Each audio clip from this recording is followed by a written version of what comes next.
Well, I just spent the last 12 hours starting to dig a gigantic hole in our backyard with my backhoe here. And well, this is either going to be one of the coolest things I've ever done in my life or one of the stupidest things I've ever done. I don't know. Stick around, you tell me. Dig Drive DIY. Well, I got the 3-foot bucket mounted on my backhoe, and I teased this last week, but today is the day. We're going to break ground on our backyard DIY pond project. We got a lot of hopes and expectations for this thing, and I got to admit, I'm a little bit nervous.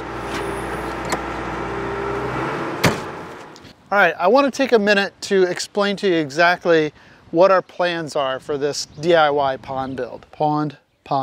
Yeah, sometimes I say it weird. But anyway, this is our thoughts. This is a swimming pond. We don't plan to have fish in it if we can help it. I'm sure there's gonna be some fish at some point and frogs, but it's a swimming pond. With that being said, we're gonna do a few things with this build that make it geared more towards swimming. All right, so I'll recap a few of the things that we've done leading up to this point. First of all, you gotta plan out what you wanna do. We went through a lot of different variations of drawings and looking on Google Earth and trying to get a footprint for what we want. And it's changed even up until this day, right before we started digging. We took the swing set out of here, and then I had to cut down a couple apple trees and move the fire pit, and nothing too serious, but you gotta prepare the area. Next thing is to shoot grade. I determined what elevation I wanted the top of my pond to be. The water will be a foot below that. So once we honed in on the shape that we wanted, I took my lawnmower and I set it clear down as low as it would go, and I mowed the outside perimeter of the pond. And that's what you see now. It really gives you a good definition of what you might expect when this is done. Now, the next step is to break ground. You know, one thing that strikes me is I love doing this kind of work for other people. It's something I look forward to doing, but I've been dreading doing it for myself. So this is the start of something. 3-foot bucket, May 21, 2023. Here we go.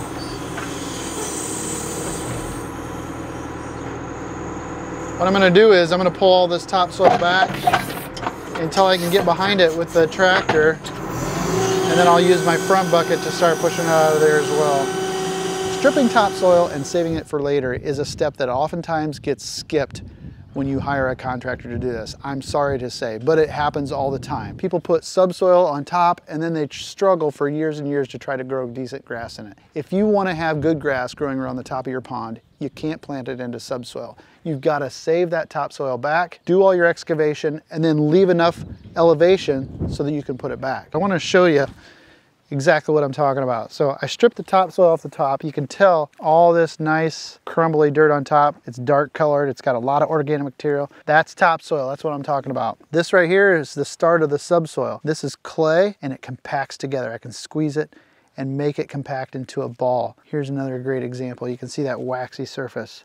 I want to take more clay and build it on top of here, bring it back up to my subgrade of my concrete sidewalk. And that's going to be nice. I'm going to have a lot of black dirt to save back. What I'll do is I'll get farther out into the center, and I'll start taking some of that dirt and throwing it up here and packing it back in, and we'll fill this up with clay. Okay, I'm going to go ahead and get some of this topsoil out of the way and make room for more. This is a long step of the process that is no fun when you're trying to make some progress, because you come in here and you just want to hog dirt and get it out of here. Like I wish I was putting this in the dump truck and just hauling it out of here and getting rid of it, because then I'd be getting something done, right? But that's where you'll suffer later when you're trying to plant grass. And so I'm going to take the time to strip all this topsoil, keep it, try to find uses for it all, because I hate the idea of burying it. Topsoil takes hundreds and hundreds of years to develop, and when you just bury it in a hole, that's a shame. So we're going to keep it all set aside, and I'll spend 2 or 3 days just getting the topsoil off.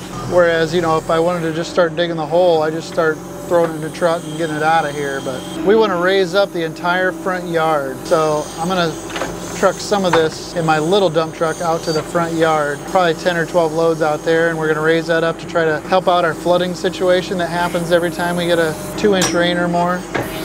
Now here's a good question. What would an excavator do in this situation? I'm digging my own dirt and then I'm moving it out of my own way. An excavator would just be able to pile it up, and it'd have to rely on another piece of equipment right now. That's where the backhoe moves to the front of the pack in my mind, because I can spin around and get rid of this dirt pile. Watch this. It's just like a bulldozer. It's got a 4-wheel drive. If I lock the differential, which I probably don't even have to, but I can push as much as like a 450 John Deere dozer. Here we go. You got to keep the front wheels on the ground so that you maximize the use of the four-wheel drive. But see, I can push everything I just dug in one push, almost in one push. Well, we're making a little bit of progress. Only dug for about an hour so far, and the girls are trying out their new metal detectors. Find anything good yet? Yeah, look, come here. You guys can work down there or past where I'm working. Just make sure you don't ever get up where the backhoe's digging, you know. Yeah. But you can work down there where I'm not working. If you hear the backhoe pick up its outriggers, you know, pick up the arms and start to move around, you got to get out of the way. Okay, we're going to see if I can push. How much of this pile can I push? Can I push straight through it without having to lift up or spin out? I don't know. That's a big one, but we'll see. Okay. I don't think it'll go through it. I'm locking the diff, four-wheel drive, load the bucket. Oh yeah, it's gonna do it. See, that is awesome. I don't think enough people realize what a backhoe is really capable of. So that was one push.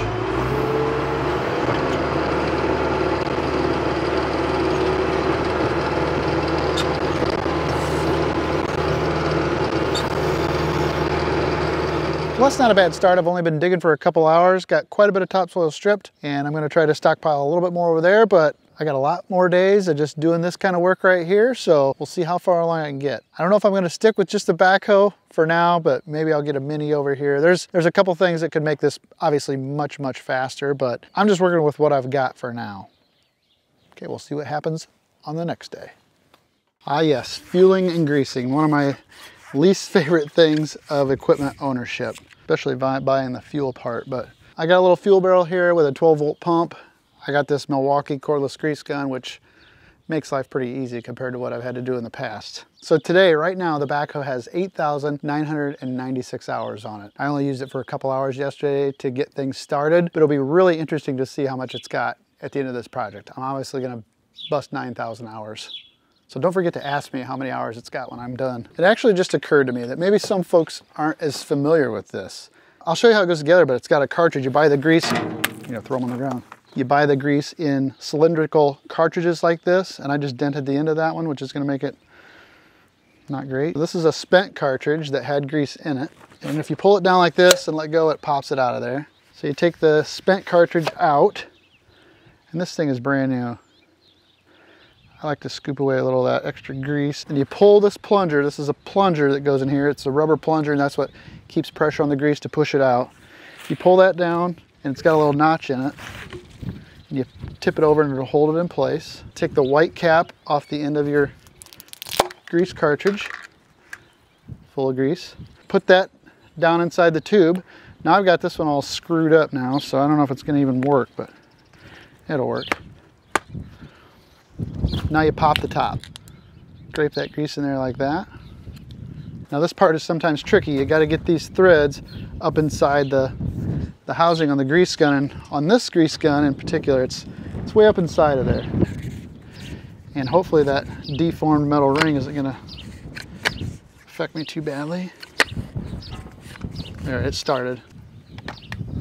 Push the plunger up, and then there'll be a little bit of air. There'll be a little slug of air in the beginning on the grease gun. Pull the trigger.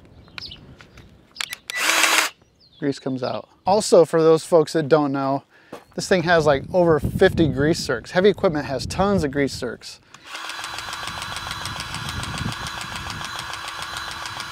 You just got to go and hit each individual zerk. And I've heard some people call it a zert. So as a general rule, if it's got a moving part, then it's got a grease zerk. So all these pins have grease zerks, and sometimes the pins have a hole drilled through the center of them, and then it's got a hole in the center that goes to the exterior of the pin. So it's like a tunnel that goes through the middle and pumps grease to the outside surface of the pin. That's the way this one is. It's got an interior tunnel. This one greases the slide. This is an Extend-A-Hoe. So you put grease here, and it smears grease along the inside of this portion, because this outside casing slides on the internal portion. There's a ton of grease zerks right here on this part.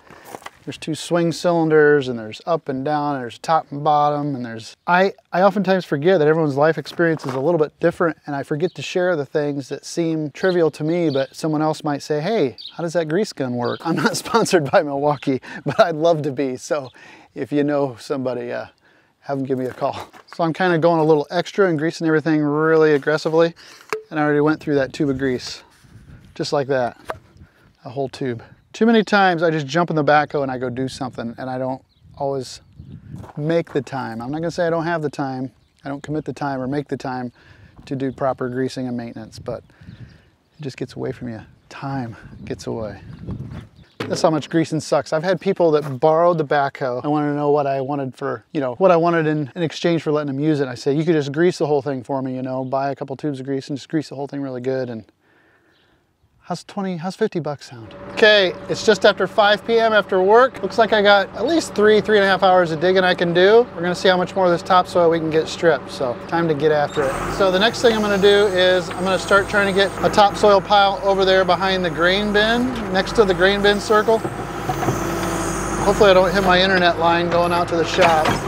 So once again, I'm going right down to that clay layer, trying to not get really any clay in this topsoil. Right there you can see I took a scoop out that's exactly right on top of the clay. So that's the thickness of the topsoil from the sod to the bottom of the teeth, or the top of the teeth.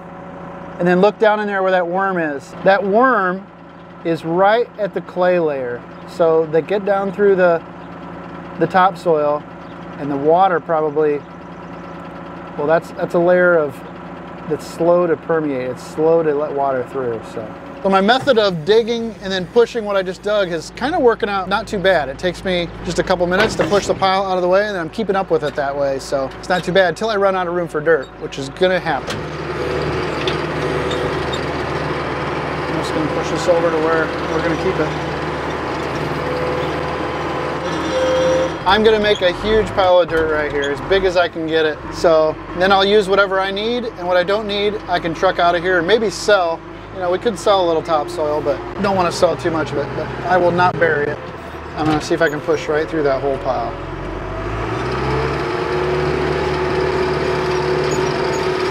Piece of cake. I think that this is more efficient than putting it in the dump truck and trucking it over there, to be honest. But I can pile it up as I dump it, see? The dump truck can only just dump in little level piles. I can make a high, stack it. So to me, that's worth something right there.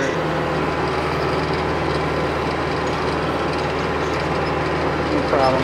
The main thing is you don't want to dig into the existing ground. As long as you leave the grass there, it'll slide across it super easy. See, I can stack this up higher than the dump truck can get it. All right, well, it is officially 9:40 p.m.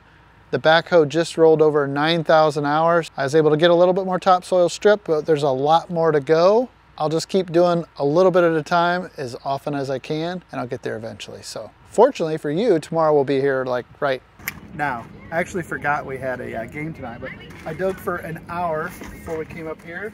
Now we're gonna play a little softball. What do you think of that? Dig Drive DIY sponsored our team this year. And we'll get the game done. And then we'll go dig a little bit more afterwards, I hope. Gotta do what you gotta do. Alright, well, the ball game ran a little late, so not a lot of time left in the day to do any digging, but what's nice about having your own machine, you can dig on your own time. The weather's great this week, so any hour I get is an hour that'll go towards the project. So I'm gonna dig until I can't see to dig anymore. See what we can get done on the next day. All right, so tonight is one of those nights where I might be able to get more done after work. I got home about 4 o'clock, and I should have 3, 4, 5 hours of digging I can do tonight. I really want to try to get this topsoil knocked out. I don't think I'll get done tonight, but I'll have a pretty good dent in it. I hit my first piece of debris over here on this last little dig. I hit a chunk of concrete, and I've always had a suspicion that there's a barn buried out here because there's a spot in the yard that's settled. And in old pictures of this place, you can see there was a barn back here. So I think it's buried right back here, and I'm gonna get into the bury hole at some point, but we'll cross that bridge when we get there. If I find it, then I already talked to the guy that owns a place where I'm dumping, and I can bury it in the bottom of that hole, so that'll be all right. So I did want to take a chance to explain a little bit about this backhoe. Oh, right as it starts to squeak. It's been quiet the whole time. This is a 1998 John Deere 310 SC. I bought it in 2011. It had about 7,000 hours on it at that time, but it's a 88 horsepower machine. It weighs about 14,000 pounds. And now it's got 9,000 hours on it. So I paid 20,000 bucks for it in 2011. And today with 9,000 hours, I still ought to be able to get my 20,000 back. So it's been a great machine. It's actually got this mechanism right here. It locks the boom in place. And when it gets dry, that thing rubs, and that's what squeaks. That'll start squeaking if you don't keep grease under it. So sometimes it sounds like I haven't greased it in forever. Well, it's actually just this metal rod rubbing on there. You can see where it's dried out right there. That's a lot of times where it'll start making noise first. One more scoop and then I'll push my pile out of the way. Rinse and repeat. A lot more of the same thing tonight, but that's what it's going to take. I'm going to try to get this topsoil out of here, and then I can start building up the top.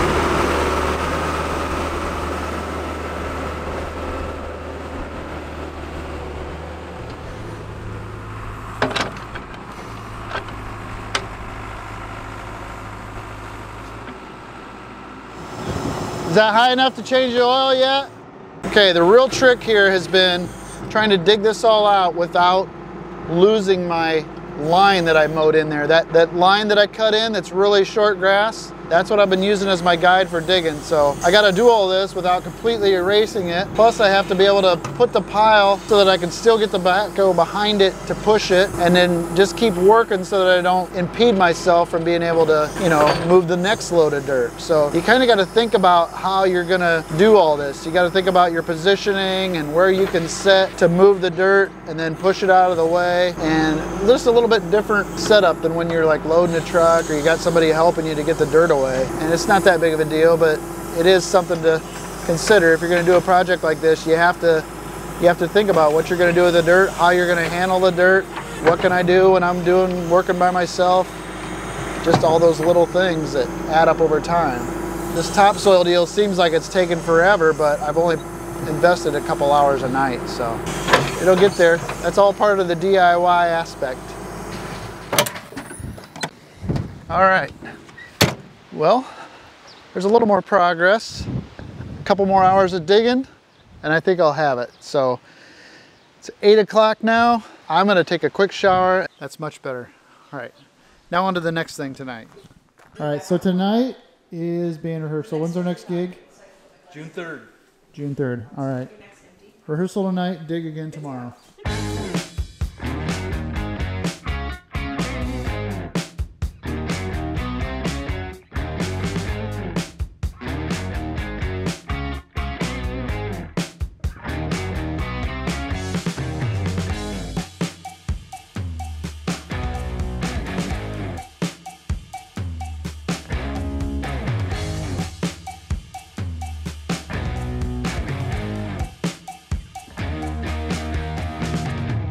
See how this dirt is different right here?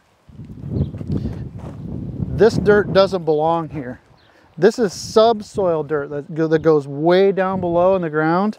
I could tell because it's the different color clay. So that indicates to me that there was a hole dug here and this was put on top and I hit concrete and here's a nail. So I'm likely gonna hit trash in this spot. Just a little bit more right here.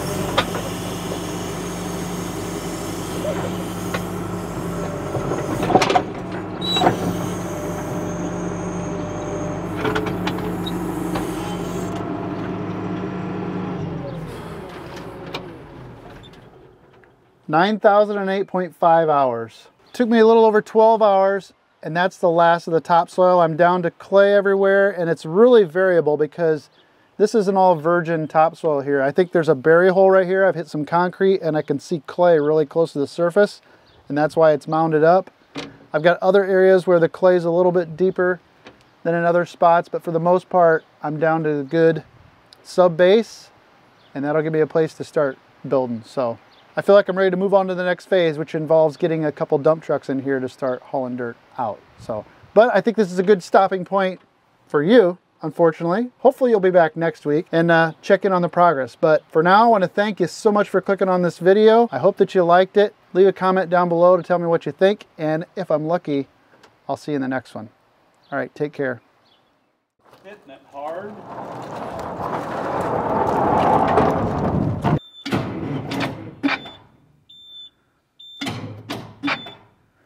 Not gonna do it.